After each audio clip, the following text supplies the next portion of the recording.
morning. Isn't it a beautiful day? I love it. It never stops being magic for me. I am so glad that you're here with us today. Thank you for getting out in this weather and having a seat in our pews and being part of this gathered community today. It's just a joy to see you. If you're visiting with us today, we're especially glad to see you, and I want to welcome you to our church. I'd invite you to stop by the welcome table on the way out. Also want to welcome folks who are joining us on Zoom, probably more than usual, right? Because the roads are a little weird today, so we're just delighted that you're here however you can be here. Thank you. I have a few announcements as we begin. First, thank you to everyone who got your pledges in by today. Today was the day we were hoping to have most of them in. If you didn't, well, you're not alone. Stephanie's in there right now counting up some pledges that came in this week. But just for the record, we take money at all times of the year here. So if you miss the deadline, there's still time. You can do it with the physical card. You can just mail it back to us. Or you can go online. slcuu.org is our website. Just click the pledge campaign link at the top of the page, and you can just take care of it in 5 minutes. So we're really grateful for everyone who has participated so far.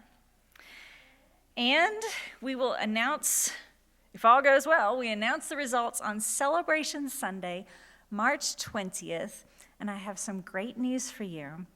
On March 20th, you won't have to get a ticket anymore. We're just going to open up the doors. Everyone who wants to come to church, come on.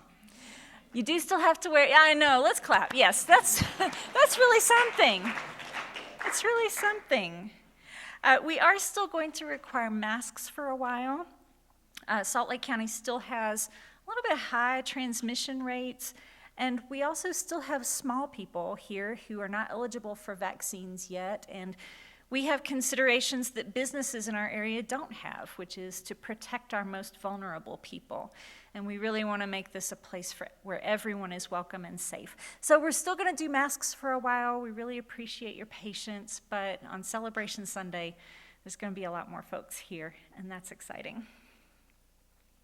Finally, you've still got a couple of days to register for a 3-session class that I'm teaching on covenant. Covenant is the central religious practice of Unitarian Universalism. And the class starts this Thursday night, March 10th, 7 o'clock. It's looking like it's going to be on Zoom. So we're hoping that we can get more people to participate if we do it virtually. So we're going to talk about the ancient roots of the practice of covenant, going way, way, way back. We're going to talk about what covenant looked like historically for Unitarians. And then in the 3rd session, we'll talk about how you use this practice today. So if you're interested, please look in your Torch email that you got this past week for a link to the registration form, or just shoot me an email and I'll send it to you. We'd love to see you there. I'd like to thank Amanda Esko, our Director of Religious Education, for being here to bring a message, and also Carole Straughn, who's participating in our lay ministry. I heard her at 9 o'clock, and I can't wait for y'all to hear what she's got to say.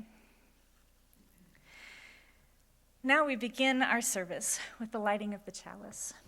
On this, the 57th anniversary of Bloody Sunday, when Alabamians followed Dr. King in an attempt to cross the Edmund Pettus Bridge in Selma on a march for freedom, we light our chalice today for all those around the world who are struggling for freedom and human rights.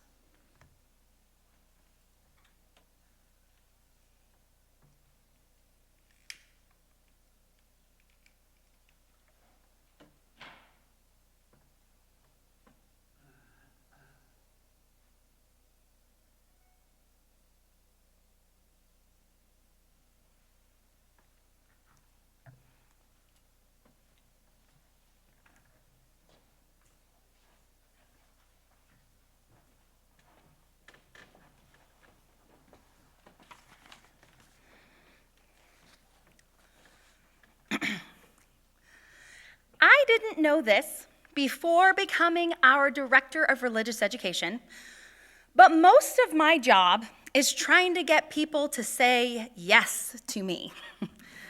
Yes, I will help set up tables for a 200-person dinner. Yes, I will help a child sell baked goods. Yes, I will drive middle schoolers to a local mosque so they can sit through a service. Yes, I will help teach calligraphy to 8-year-olds. Yes, I will volunteer for lower school on Sunday so we can make sure we have safe ratios of children and adults.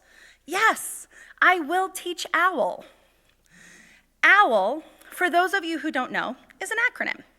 It stands for Our Whole Lives, our Unitarian Universalist Comprehensive Sex Education Program, a curriculum that spans from ages 5 to 95. It covers it all. A nationally recognized program, it's developed with our friends at the United Church of Christ. Our congregation has always been committed to the success of this program and has continually offered classes through high school for over 20 years, if not longer. 20 was just as long as I can remember, but really before that, it's like 30, 35. As soon as this came out, we jumped right on board. We, along with South Valley UU, Planned Parenthood, and the Pride Center, are the only places that you can receive comprehensive sex education in the Salt Lake Valley. Let that sink in for you. For all of the children and youth in the Salt Lake Valley and beyond, if you want to get comprehensive sex education, you have 4 places to go to. I field no less than 5 emails a week from people outside of our community, so not even within our walls, but outside our community, inquiring about OWL. And typically those emails start with, "So my friends and I heard that you have this program. Are you offering it? Can we sign up? I have like 5 kids I need to sign up." This is a social justice program that is important to the health of our entire community. And not anyone can teach OWL. First, you need to be established within our congregation and be background checked. Then, teachers are trained specifically in this program from trainers across the country. I cannot do it. Prior to the pandemic, these trainings were held over weekends and often required travel. The dates were incredibly limited, maybe only 1 or 2 times a year that would work for us in the Mountain West. And all of this happens actually before you even teach the class. The pandemic has made this especially difficult for this program. First, none of the classes, due to the sensitive nature of the topic, privacy, and internet safety issues, could be taught online. Second, the arrangement of our teachers has changed. Several moved, 1 passed away. Some are just burned out, like a lot of us, from living through the past few years. Third, no one's been able to hold any functional trainings. A very small pilot program was held to train people online, but they've severely limited enrollment. Nationwide, there has been no training since the fall of 2019 for the elementary-aged curriculum. So our roster of OWL teachers, once overflowing, is absolutely bare bones at the moment for the amount of classes that we try to offer and hold here. In fact, earlier this week, I didn't think we'd be able to hold 2 of the classes we needed to finish off this church year. We're simply out of teachers. Seeing the stress on our system and the real possibility we may not be able to hold classes we wanted to, I went and spoke with Reverend Ian to give him a heads up that I may need to disappoint people. If you know me, you know how much I dislike not being able to organize a solution to a problem. I am the type of person that is just sure if I can work hard enough and talk to enough people and put in enough time, I can work almost anything out. So to say out loud that I'm not sure we're going to be able to do this most precious program is difficult. During our conversation, I lamented at how burnt out people are. Everyone, especially our parents, are exhausted after the last few years. Asking people to take on more feels like a burden. And then Reverend Ian posed a question to me that I hadn't considered before. What if this is what they didn't know that they need to do for themselves? What if spending the time and energy into learning and then sharing what they learned doesn't drain their spirits more, but energizes them in ways they didn't know they needed?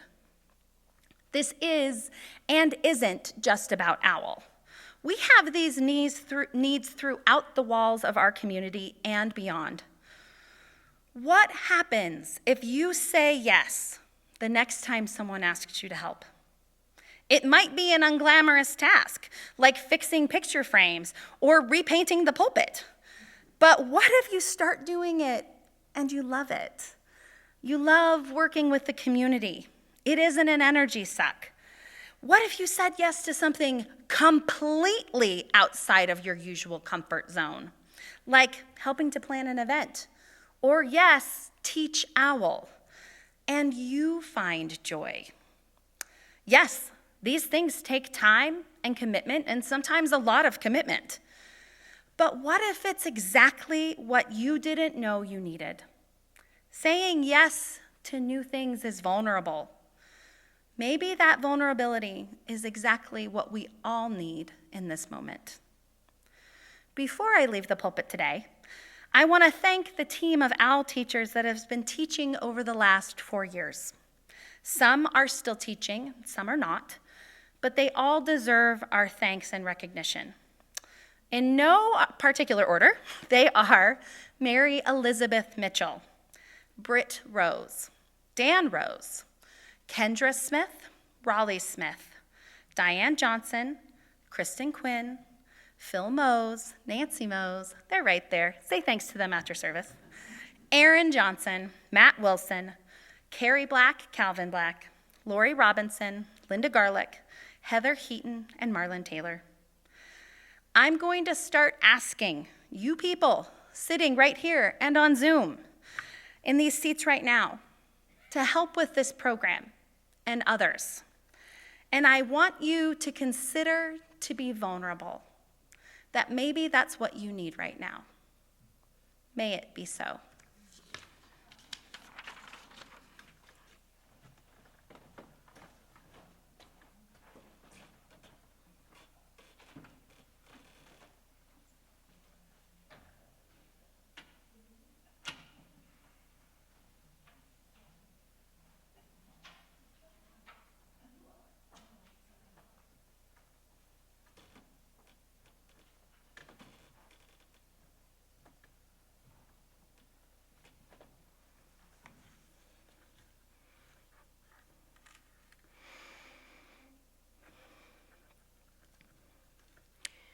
One summer evening, when I was 11 years old, I gave my life to God. I was sitting in a pew singing the alto line of the invitation hymn, "Jesus is tenderly calling me home." Or maybe it was "Almost Persuaded, Almost but Lost." Hey, does this hymn apply to me? I asked myself. Have I reached the age of accountability when my sins will be held against me on Judgment Day? Would God send me to hell if I died tonight? I wasn't taking any chances. I stood up, inched to the aisle, strode forward, and said, "I want to be baptized." Although fear of afterlife consequences triggered my response in that moment, I was also saying yes to something I loved. By this age, I had spent 1,500 hours in church and Sunday school, where I experienced stories about God, the creator of the trees I climbed, the canyons I played in, and the towering Texas skies above me. I'd heard stories about Jesus, who helped children, the sick, and the poor. I felt the kindness of the beloved community in which I hope to find my purpose in life. A few minutes later, I stepped into the baptistry was put under the water and was added to the one true church. In adolescence, some cracks began to appear in this airtight system, where the bylaws were based on a slippery slope theory. Drinking, dancing, and visiting other denominations were forbidden, not because they were wrong, but because they could lead to alcoholism, unwed births, and heresy. To me, these rules seemed calculated mainly to create an us and them mentality between myself and my classmates. But I followed the rules until one summer day when I was 17, I learned that I was chosen to go to Italy as an exchange student. I would go from Bartlesville, a town of 30,000 people settled 60 years earlier in the oil fields of Oklahoma, to Milan, a city of 1.5 million people, settled 2,600 years ago, now a global center for culture, finance, and fashion. I would leave my family, descendants of Scottish and Huguenot farmers, housed in a ranch-style home, to live for 5 months with 15-year-old Marzia, that's Marzia with a Z as in pizza, and her parents, Tuscan aristocrats. In their 8-room flat in Milano Centro, I would go from my diverse and inclusive high school to a liceo classico for university-bound students only. My father worked to prepare me for the logistical, cultural, and linguistic challenges of this venture. My mother prayed that I would come home with body and soul intact. My first days with Marzia, her family, her school, and her city were full of joy, wonder, and bewilderment. Such warm, vibrant, brilliant people, exciting classes, incredible architecture, and puzzling differences. Don't make your bed, the maid will do it. Angry outbursts one moment, affection the next. And the first casualties of culture shock were those pesky church rules. My Italian family had wine at every meal. Marzia, chaperoned by La Mama, went to dance parties, and they all went to Catholic Mass. But wait, everyone was acting responsibly, and I loved the idea of worshiping in a Romanesque church. Fortunately, with legalism, there's always a loophole. You see, scallopini were cooked in Marsala. So I wrote to Mom, may I have food cooked in wine? She said, yes. So I stretched that to include the wine at meals. Hey, it's food. And why throw up unnecessary barriers with the people I was supposed to be getting to know when we already had enough barriers? I went with Marzia to dance parties, and I went to church with the family. On Christmas Eve, we were seated near the altar, before which was set an empty manger. At midnight, a life-size figurine of the Christ child was brought and placed in his little bed. This was one of the most moving worship services I've ever attended. The music, the chants, the incense, the divine made flesh, it took my breath away. Returning home under my parents' roof, I went back to following the old bylaws, but something had changed. The God I gave my life to got bigger. My beloved community expanded. My internal rules got both simpler and more challenging. I embraced Rabbi Jesus's summary of the Torah. Love God with all your heart, soul, and strength, and love your neighbor as yourself.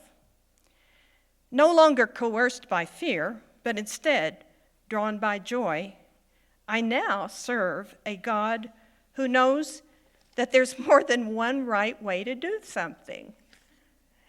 And she's open to the many ways her children reach out to her. My current God hears people in all those denominations I was forbidden to visit as a child. And what's more, she hears the Muslim restaurateur who gifted me a beautiful copy of the Quran. She hears my Hindu friend who organizes women farmers. And she hears my atheist friend who teaches autistic children. My current God is the miracle and the mystery I experience in the interconnected web of being. And my nearest, dearest, beloved community is this congregation where the Spirit of love guides a path that has no script.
just so grateful.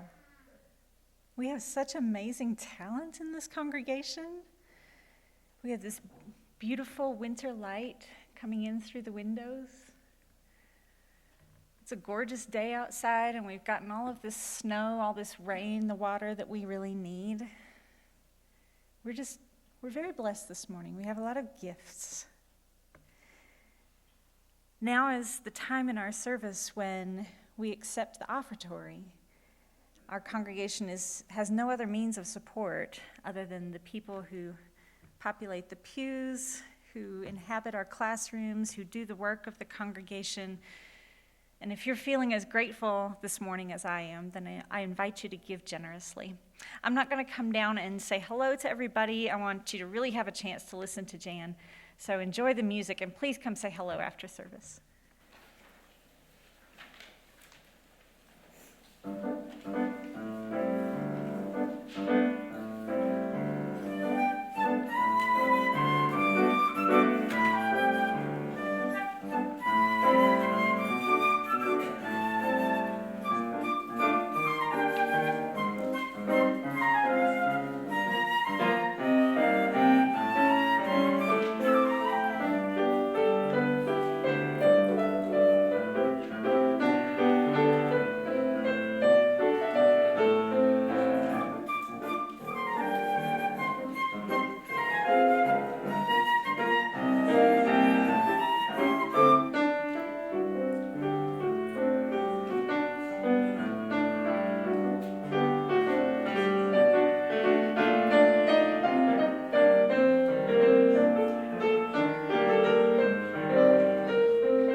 I was just thinking this morning that if you're still fairly new to our congregation, this might be the first time that you actually know what it is we're singing there. You're in on it now, so.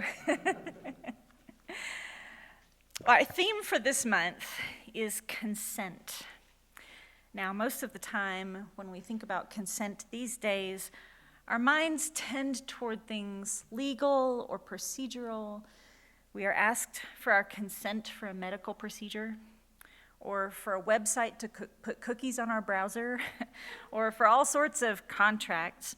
We also think about consent in our personal relationships, most often in sexual relationships, but we've broadened our definition now, right?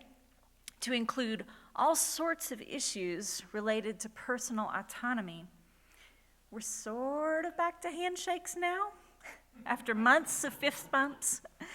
And it feels good when someone asks, "Can I give you a hug? Are we hugging now?" Just for the record, I absolutely am a hugger, and I would love to have a hug, but also it's nice to be asked.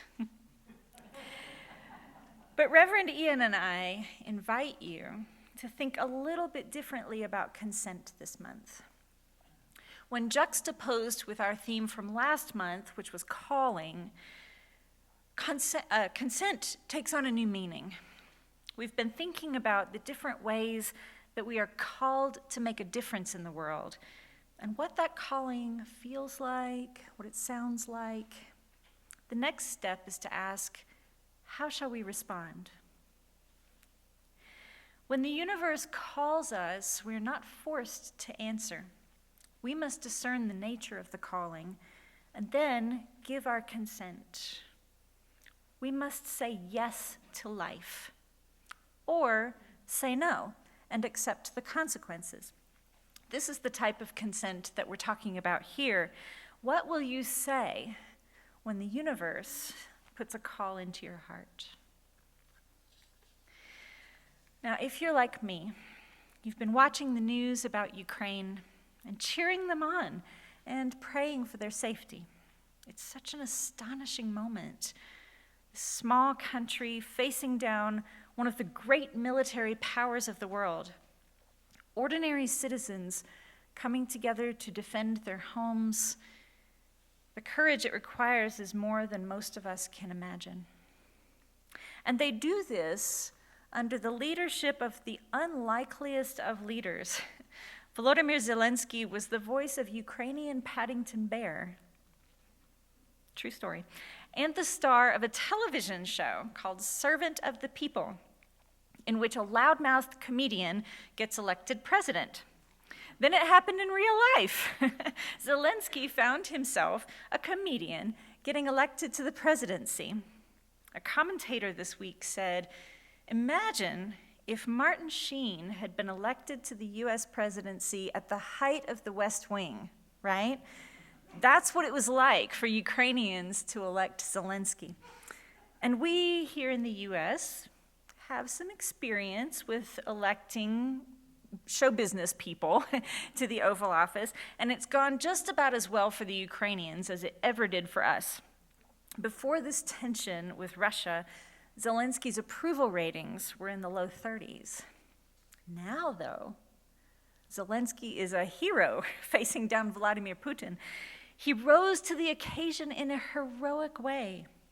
Upon receiving offers from Western countries for escape and the opportunity to establish a government in exile, Zelensky said, "I don't need a ride, I need ammunition."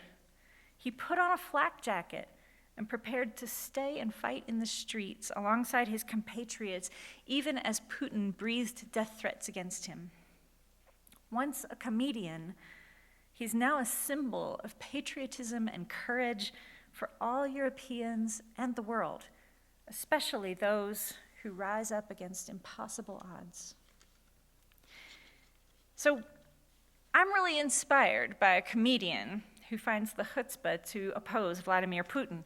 But actually, I think it might have been his comedy experience that prepared him, at least in part. Zelensky got his start in improvisational comedy. But I don't mean that being a funny person prepared him. The end result of improv is that we can see is a funny show, right? But it's the practice of improv, the process of working in an ensemble that creates responsive, imaginative, generous people. Now, improv is even being used off the stage to generate these qualities in business and even in family life. Now, I went to seminary in Chicago, which is like the world capital of improvisational comedy, right? It's the home of the Second City, one of the most famous improv schools in the world, and dozens of other schools and clubs promoting improv. So when I started school at Meadville, I started hearing about improv in the seminary, and I sort of made up my mind the first week that I was going to try to get through 3 years of graduate school without ever doing it. Not an easy feat, especially considering that the dean of students was himself an improv actor. Like, how was I really thinking I'd avoid it? By sneaking around in an invisibility cloak or something? Despite my best efforts, I did eventually get roped into doing some improv. I was sort of surprised into it. Like, it was one of those moments when you're already in the room and then it starts happening, and oh no, we're doing this now. And the only way was to get out of it was to go to the restroom and hide for an hour. And obviously that wasn't going to work, so I guess I'm doing it now, but I'm not going to like it. Because I really don't like to improvise in public. I mean, look at me. I am at this moment preaching a sermon about improv from a script. Right? That's how much I don't like it. Why? Why will I do almost anything to avoid improv? It's not because I don't want to be funny or because I don't appreciate humor. Like Carole, it's because I don't like to take chances.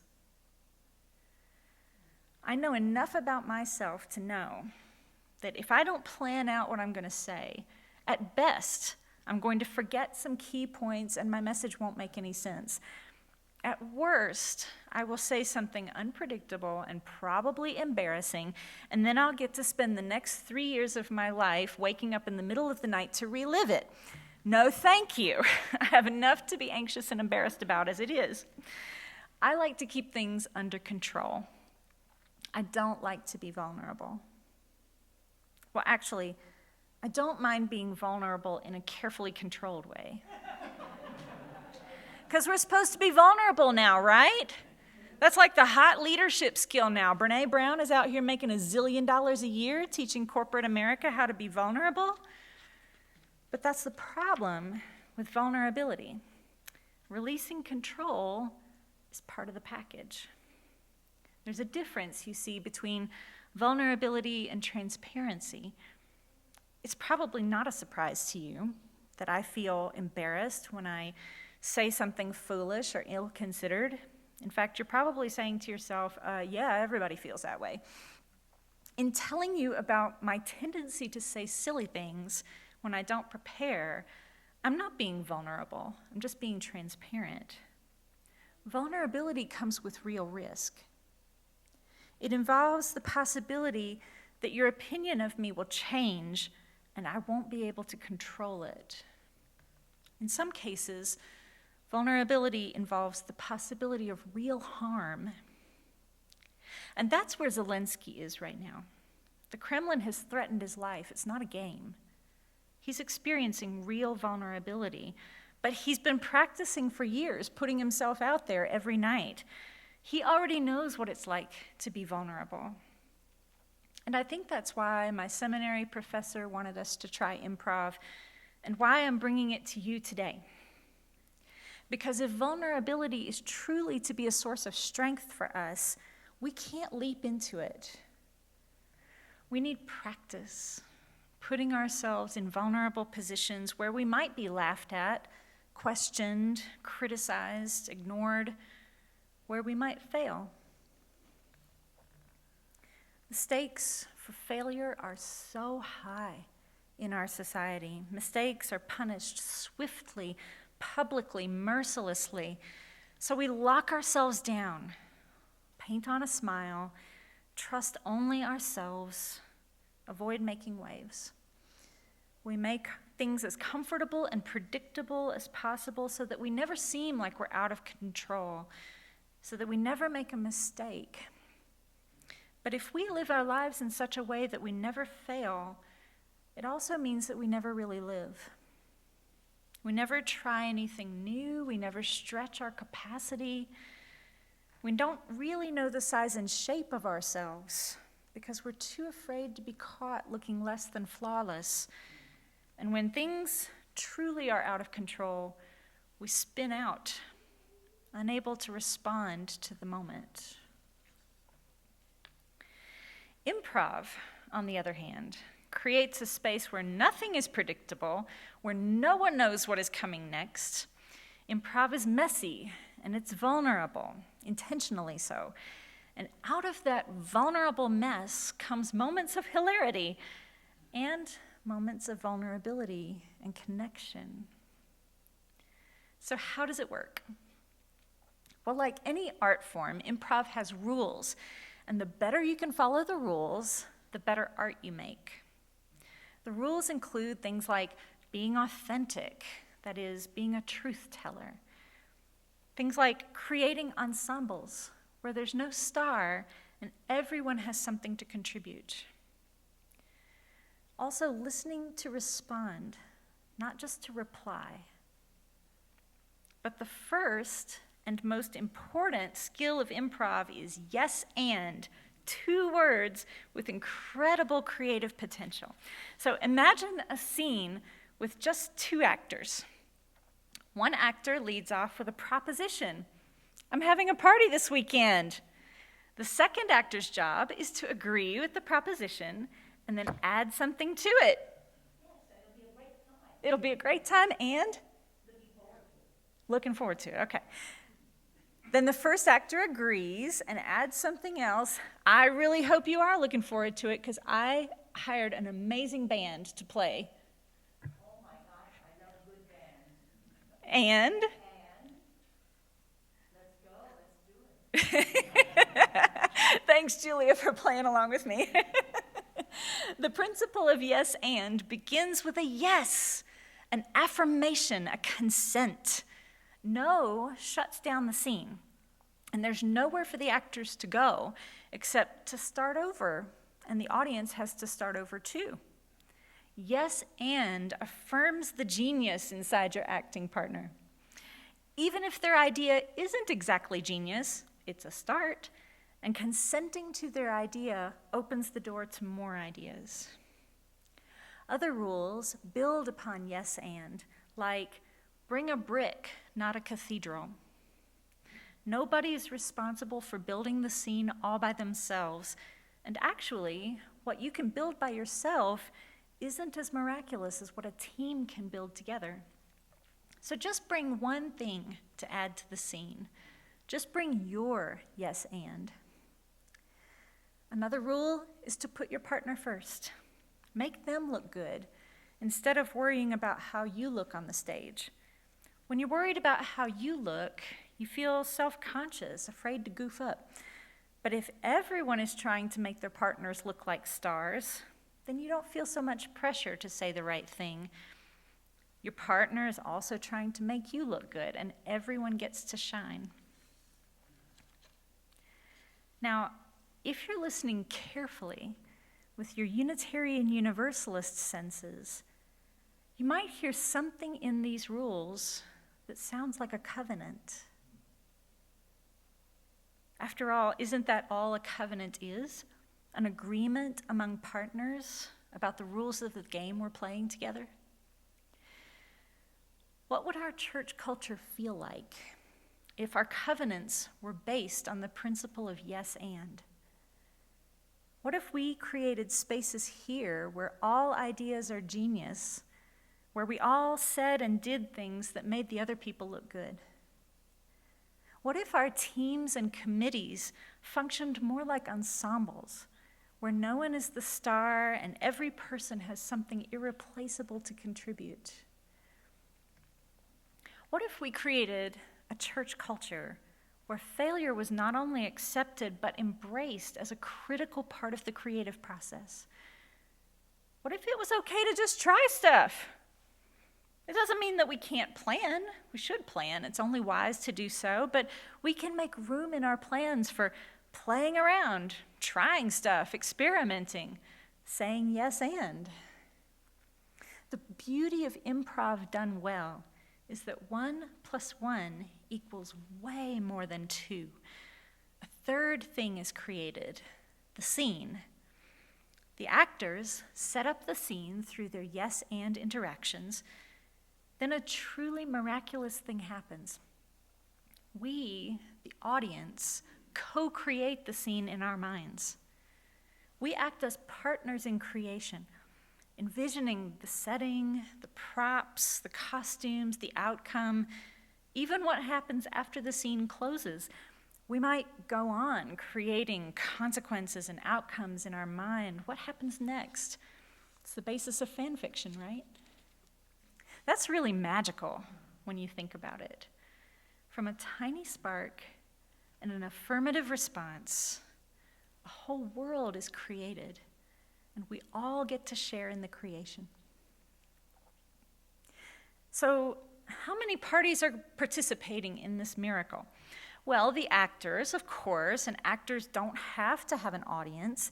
They can practice putting together scenes on their own, but they won't really know if it was successful unless an audience can affirm what they're creating with laughter or tears or gasps of surprise or horror. But I'd offer to you that there's another party present in the proceedings, whom I call Spirit. Maybe you call it God, or maybe not. You might call it magic. You might call it synchronicity. You might not know what to call it. But whatever it is, it's the element that makes our covenants sacred, the element that makes them mean something. If we just adopt covenants and print them on nice paper and then put them in a desk drawer and never use them, how sacred are they, really? Covenants are sacred, but they're not relics. They're not to be stored away and never touched. A good covenant should have coffee stains and notes written in the margins and a few tears from being pulled back and forth and maybe some tape from where it was torn and put back together. Maybe it has designs penciled on the back with eraser marks and scribbles and scratches. And this magic, this spirit, holds it all together with memory and love. When we develop a practice of yes and in our covenantal relationships, that spirit starts to show up more and more. We can trust it. It's an energy that leads us toward deeper connection. And it starts with trusting each other. And the trust builds over time. When we are generous with each other, when we give each other space to mess up and be vulnerable, to be beginners, when we consent to one another's genius, we create more safety and more creativity in our church. We give that spirit room to show up and move around among us. We act as partners in our own creation. This is the culture that I'm dreaming of for our church and for our UU movement. A culture of people saying yes to their own callings and saying yes to each other. You've got my yes. How about you?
Jan, thank you so much for bringing your gifts to us today. Thank you, David.